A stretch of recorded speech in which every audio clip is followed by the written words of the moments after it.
Hello, everybody, and welcome to part 4 of From ROI to ROE, the true value of return on engagement. This is a Hangout mini-series geared mostly towards coaches, authors, speakers, and basically anyone whose business is about providing a service that's based on relationship. I am your host of this series. My name is Lisa Ingalls, and I am a coach, an author, and a speaker. And today my guest for the wrap-up of this series is Denise Wakeman, who will be talking to us and teaching us about monetizing our engagement in a way that feels congruent and authentic with who we really are. And in just a moment, she'll be joining us. But first of all, I want to give you all just a brief recap in as short of amount of time as I can on what we covered so far in this series in the last 3 episodes that we've had. So Ifat Cohen joined us last week for both parts 1 and part 2. In part 1, we talked about how important it is for service-oriented businesses and business owners to start thinking in terms of return on engagement instead of return on investment. And we defined return on engagement as the payback that you get for taking the time to have conversations, real conversations with other people, and not paying someone else to have those conversations for you. And then in part 2, again with Ifat, we talked about the advantages, some of the advantages of using Google Plus for your engagement. Of course, there's tons of other platforms that you can use, but we were talking about Google Plus, and one of the big takeaways from that show, I think, is that things are changing very rapidly in the digital world, and at such a rapid rate that as solopreneurs, we can essentially do some of the same things that some of these huge businesses and companies with really deep pockets can do in terms of creating experiences and engagement with our audience. And then yesterday in our series was part 3 with the engagement goddess, Mia Voss, and we discussed basically what does it mean to be authentic in our engagement. And there are no formulas, was the takeaway. There are no rules, there are no formulas. And some of the big takeaways from that show were that it does take time to find your authentic voice and to be you. And also that it's very important to stand for something and to know what your message is and to be congruent and consistent in that message over time. And I think most importantly, we all agreed that being authentic, Mia said it best, means living in your light. And when you do that, you're going to be attracting the people that are interested in what it is that you're interested in.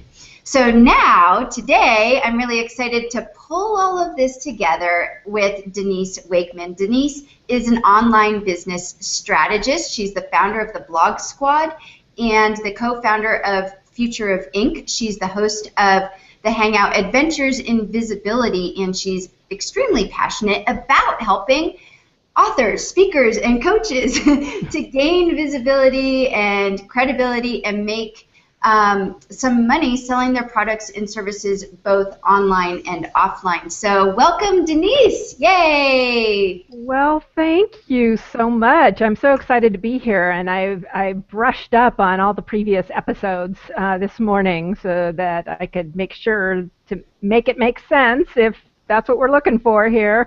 And I'm just really excited to be here because we are in business.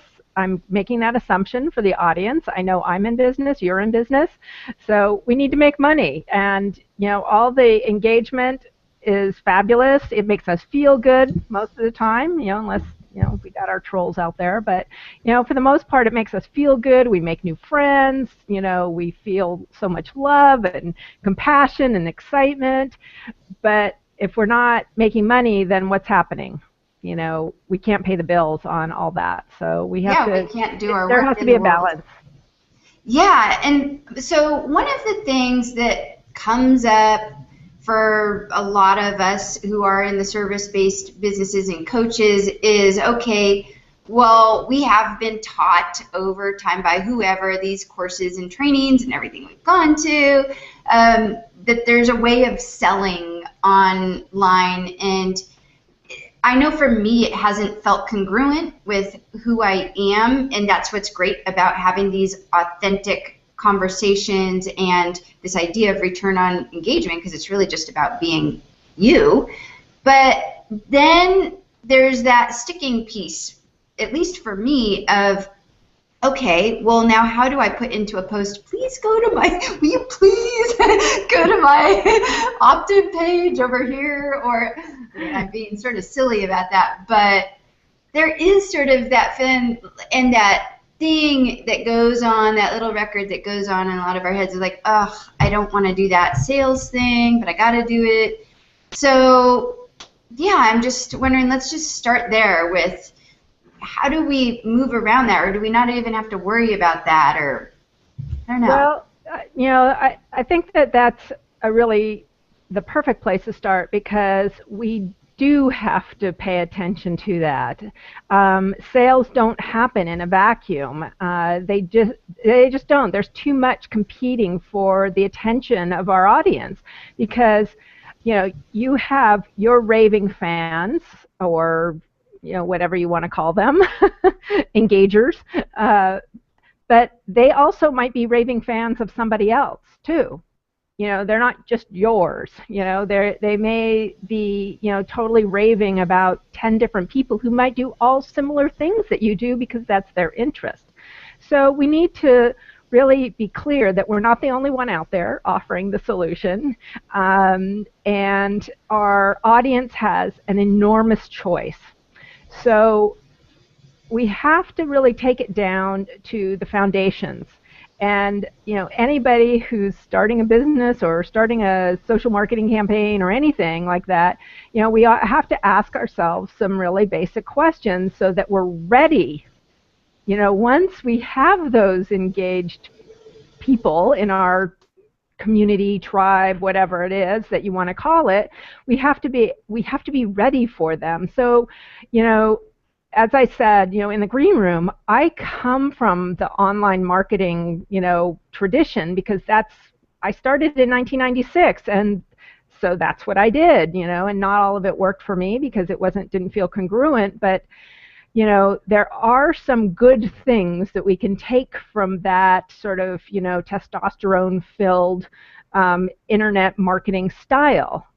So we need to have a foundation before we can say, hey, go buy my book, or hey, I have a webinar, or hey, I'm a coach and I have room in my practice right now. We have to have, a way for people to get to know us, not only engaging maybe on hangouts like this or in private conversations, but they need to be able to see what we're about. They need to be able to go, check us out without us being part of that, because that can be intimidating too. So, you need to build your foundation first. You need to have that blog site, website, whatever it is, where you're building credibility by demonstrating your expertise. You need to have an email list. I know you talked about email marketing with EFOT, and while yes, there is a way, there's a very typical way that people are doing email marketing, it doesn't have to be that way. EFOT had an example of a friend of hers who, you just feel like she's talking to you, so that is also email marketing.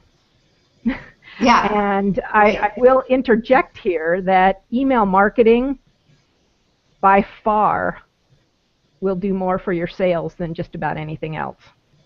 Yeah, so I think for me the question, like you say, have those foundations, you need to have some type of presence besides just the fact that you're posting on Facebook or LinkedIn or you're tweeting. Like, people need to know, oh, she has a house too.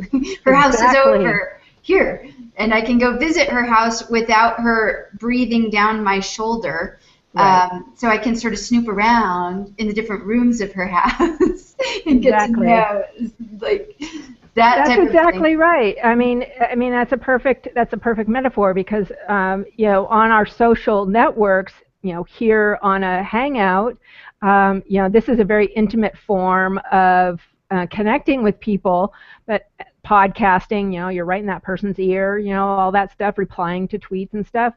that's like the cocktail party, but it gets, once somebody goes to check out what you're really about and wants to see what you offer, wants to see what your books are about, wants to see what your coaching services are about, then it gets more intimate.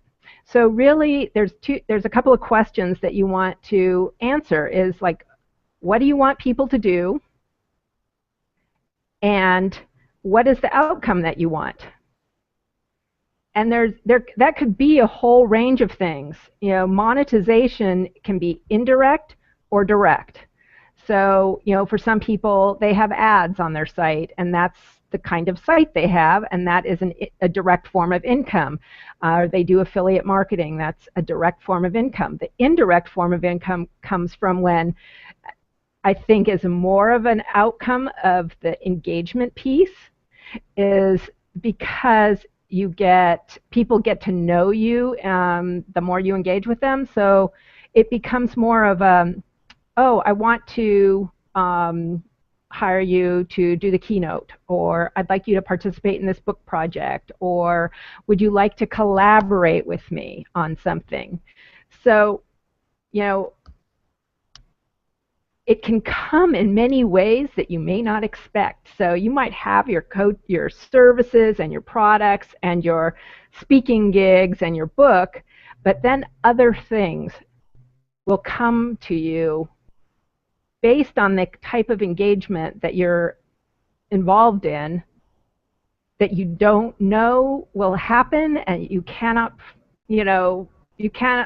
even begin to expect, because it'll be a surprise.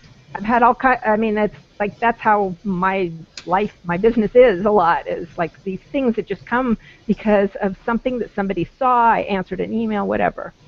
And so what you're saying is it's very important to know those answers to those two questions. What do you want to do, and what's the outcome that you want from people, but also to be open to, because when you're in this space of engagement, other things totally different than what you thought you wanted for an outcome. Yeah, you might want the outcome to be to grow your list. Right. Or you might want the outcome to be for people to download your ebook or go to Amazon and buy your book.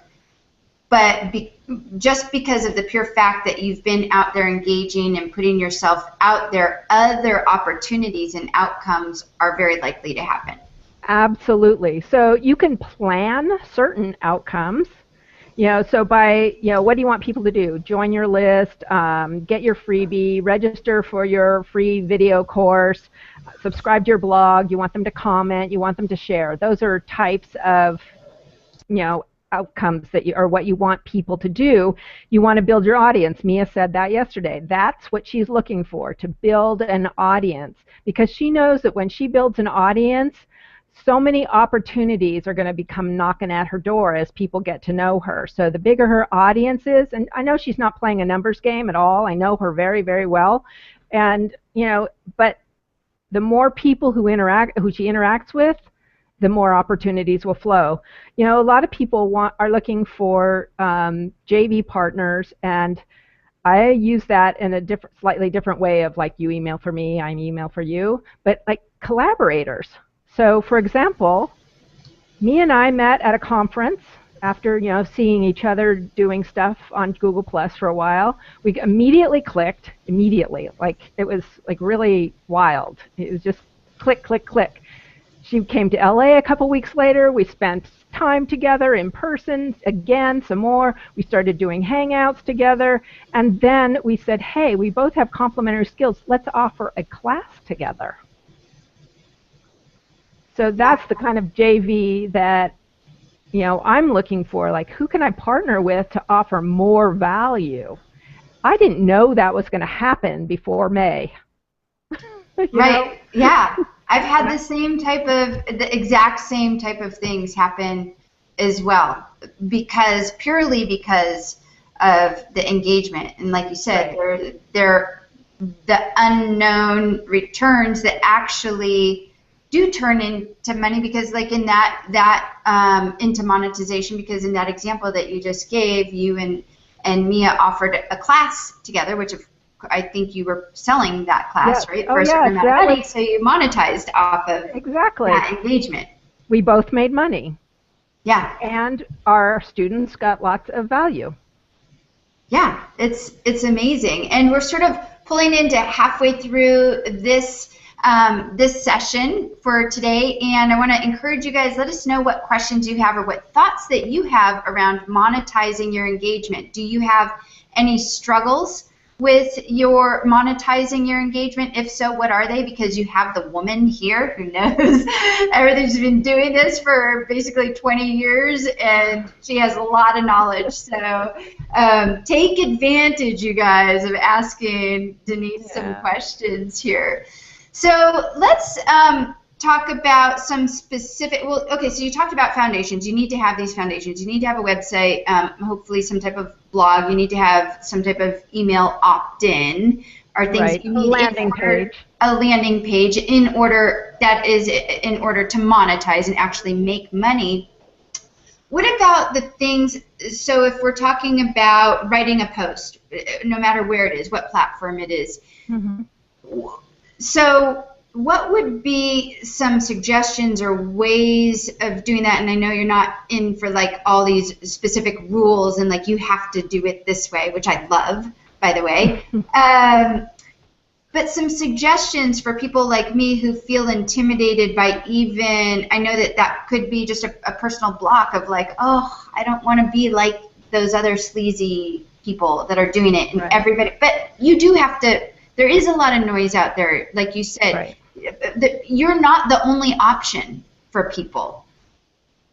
So, what are your suggestions for just... Well, when I get this question from clients, it's like, why isn't anything happening? You know, nothing. People aren't responding, and I will tell you that 99.9% of the time, it's because you're not asking. And you know, you don't have to be sleazy in the ask. You really don't. You know, the jargon is call to action, right? And you know, you can deliberately not have a call to action, but I think most people forget a call to action. They're not being deliberate about not doing it. They're just not thinking about it. So when you think about you know, writing a blog post, for example, which is the perfect example of demonstrating something about which you're an expert, right? Because you're writing about what your knowledge, you're writing about how you serve people. So what do you want that blog post to do? You might be in the cycle where you are in list building mode because you know you've got a launch coming down. So the call to action might be, you know, sign up to get my blog, to subscribe to my blog, because you want to make sure that there's, you know, that they're going to be seeing you again, as opposed to just popping by and then they're gone forever. Because if they don't get on some email list of yours or follow you on some social network, they're probably never going to come back because there's just too many other things grabbing at their attention. So, you know, it may be subscribe to my blog. It might be, you know, get my video course on XYZ, because then you're putting them into your email marketing sequence. And email marketing doesn't have to be sleazy. It's all in how you write it. You know, it's how you bring your personality into it. So it's not the email campaign that is the problem. You know, a lot of people, oh, I'm sick of these email campaigns. Well, it's not the campaign. It's the content. And that's what I feel like, and I'm wondering what your perspective on this. I agree, it's not the email, it's the content, and people are tired of the same old content. I don't know if everybody's following the same blueprints or we've all read the same type of, this is how you say this type of thing, and it's become automatic with how we write our copy. But so then it becomes about the conversation instead of the content, I think. Right. Yes, it does, because going back to what Ifat said about her friend who writes, you know, wonderful emails. Also, Andrea Lee, you know, who's a well-known high-level coach. You know, her emails are always so friendly and casual, and you know, you just want to read them because they're they, are fun to read. She uses funny language sometimes. She uses slang, but it's also her because I know her, so I hear her voice, so that also helps too. But that's the thing that you want to try and look at is like, how would I say this to somebody? Because it's really hard. I mean, I grew up in the online. I grew up in the you write your emails this certain way, and I have such a hard time. I mean, I confess, I'm probably writing some of those emails. I know I am, because that's how I've written them for years, and it's really hard to like back off and just. I know. Okay, I gotta say one line that I find myself writing all the time, and I'm like, oh, that just sounds like email marketing is. If you're like me, then you probably blah blah blah blah blah. I'm like, oh my God! Everybody says if you're like me, you probably have struggled with this. And I'm like, okay. Anyways, I just had a little relating blip with you there. Yeah. Because those are things that were tested, and they work. So, from a psychological perspective, all those people who do all those tests and A/B tests and blah blah blah, they use them because they work.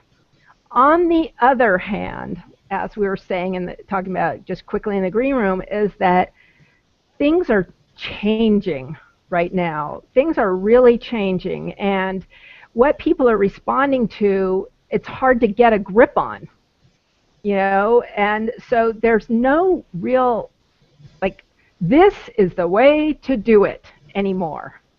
For some people, the old way works,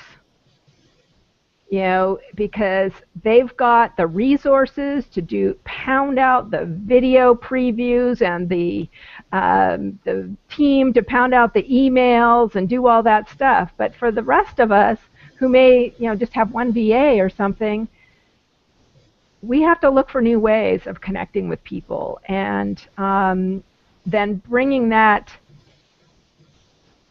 style of connection into our email.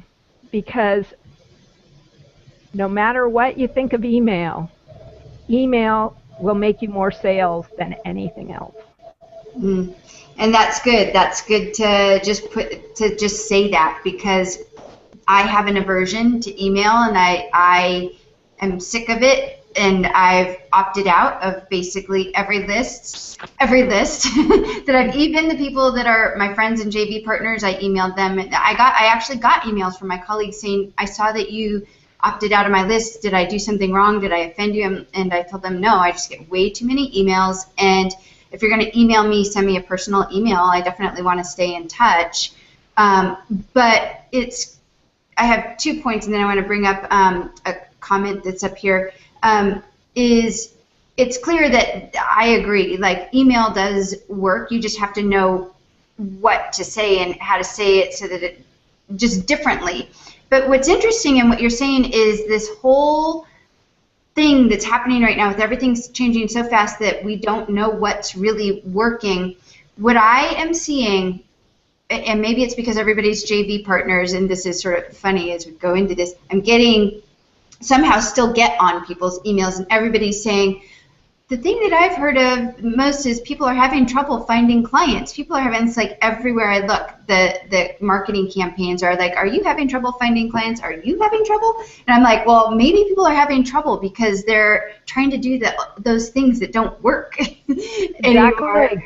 And so that's an interesting tie-in to this. And anyways, I just wanted to say that as an observation, and I'm going to bring up a comment that's come up here from Heidi, who says, I wonder, she says, I wonder how long it takes normally until you have some money return of your engagement. After how long did you get your first clients by doing all of these free things? And she says on Google+, but I'll just say on whatever, whether it's your emails or your social. Yeah, because that's hard to say for me because I didn't start online yesterday. So I have been building my platform, if you will, which is where people find me on the web for a long time. So people come to me from so many different directions that it's hard to know, well, how long, which is interesting that she asked the how long question, because I just put out a survey because I was talking to my own coach about this. It's like so many of the clients who I start working with, they say to me, I've been following you for years. So there's this really long sales cycle, Yeah, you're like, years, I don't have that much time. I have to pay. Okay, that means somebody who started following me in 2007 is getting ready to, climb on board here. You're like, woo, 7-year cycle. But, but it's something I hear a lot, and I just put out this survey, just a few questions just early this week, and over 50% of the people said, one of the options was it seems like forever, and over 50% of the people picked that one because I've been around online for a really long time. And I've been blogging for 10 years. I've been on all the social networks as soon as they start. So I have very high visibility. So it's not about when did I get my first client from doing free stuff. I mean, I don't even remember, because that was, 3 businesses ago, But the thing I want to say is that it doesn't happen overnight, and you don't know when it's going to happen, and it's not necessarily going to take years, for sure. But if you don't ask, you don't get. Most people will not come to you and say, oh, I just love your free hangouts. Can I hire you? They're going to say, when's the next free hangout? When are you going to teach me about this on your hangout? Right. That's because that's human nature. Such a good point that you just have to ask. It has to be a part of the conversation, for all those law of attraction people, ask and you shall receive. Right. But, in all honesty, that was sort of a joke, but that conversation piece, it within that conversation, what I hear you saying is that there needs to be an asking, like, hey, sign up for if you like this, sign up for this over here. Exactly. Because people want free stuff, but you have to also ask them to do the paid stuff too. It's just part and parcel of being a business owner. Right. And there will be people that say, what do you mean I have to pay for this? I should get that for free. And it's like, bye-bye, unsubscribe. They're not your right target audience. And, I'm using words that maybe people are uncomfortable with, like target audience, ideal client. But that's a reality to having a business. You can still be engaging in an authentic way. We're doing that right now. I'm telling you how it is from my perspective.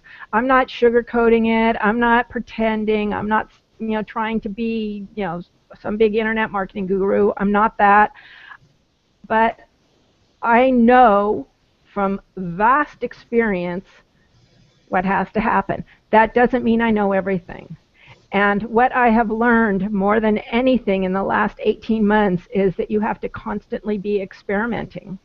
And you almost do have to throw spaghetti at the wall, to see what sticks. And that's not to say that you shouldn't have a strategy, in the background there. It's like, I ultimately, like my thing is I love working with clients one-on-one. I don't do very many group coaching programs or anything like that because I really like the one-on-one work. I'm an introvert, that works best for me. But, so if it takes somebody, 6 months of reading stuff, attending a bunch of hangouts to finally say, okay, yeah, she knows what she's talking about. I like her style. I like her, the way she throws her hands around, whatever, great. That's what it takes. So, but you've got to be doing it all the time so that there's always people finding you and learning about you and getting connected with you. And, that's really, I don't know, that's really the main thing here. Okay. Now FedEx comes to my door. I'm waiting for this. It's my visa. It's my visa for India in my passport. Oh, if you need to go get it, go get it. No, that's all right. That's all right. Don't want you to not go to India. I know this was going to happen. I thought, when I'm on this hangout, that's when FedEx is going to deliver my visa that I've been waiting for. Oh my God, that's hilarious. Oh man. Well, so what I do here, there's some really, really key things that you're saying here. Number one is it takes time. Number two is you have to ask. Number three is it is about email marketing in the end. So even though, Lisa, you have a strong aversion to it, you better figure something out and get back. But the good thing is I have been collecting emails because that has been my call to action. I think I just don't have that. And I do have a follow-up, but I don't have a follow-up to the follow-up part of my strategy. so that goes to the fourth part, which is it has to be strategically thought out, is what you brought up. Where are you at in your business cycle? What is it that you're looking for right now? Are you looking to collect emails because you have a launch coming up, and at the launch, the call to action and your outcome is the money piece? But there's it's so much more than just about the money. Absolutely. Yeah, but the money it goes back to you have to do all these things and you have to ask. Right, you do have to ask. And just as an example of calls to action, and I know we're out of time, but you've had a call to action at the end of every segment here. You asked Mia. Mia said sign up at the Mia Connect because she's building an audience. So she wants you on her email list so that she can let you know when she's doing her live events, her live Google Hangouts, which you gotta check out. I mean, they're a blast. EFOT said follow me on Google+. That's her platform. You are showing your Hangout Hero URL because you're having the next free mini-series. So that's your call to action. And that's what it's about. See, there's nothing sleazy about that. Right. Yeah. You're taking people step by step, right? And you can send an email out to people and say, hey, did you catch this series? Here's the links to everything. And, in the meantime, my next series is, Hangout Hero, click here. But also, if they watch any of these videos, they're going to see it at the end of every video.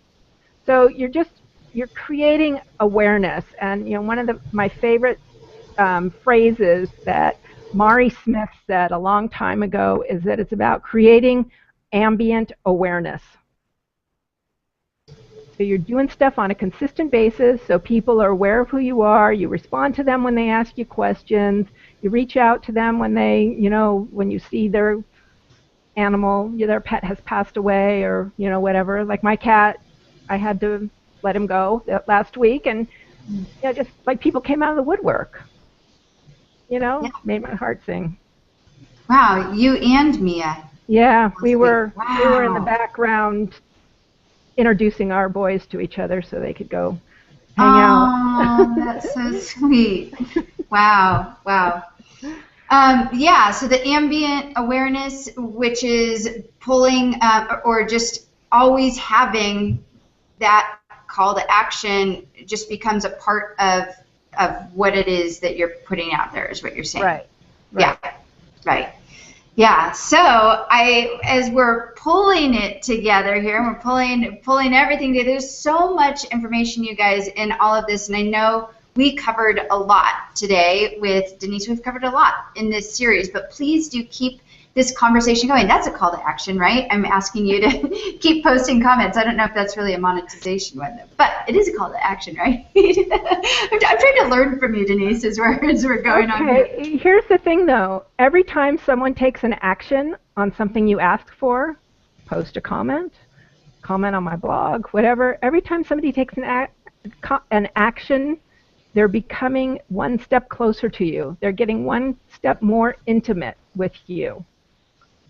So, and that's what you want. It's not always about, here, go buy my book, go buy my coaching program, go buy my whatever.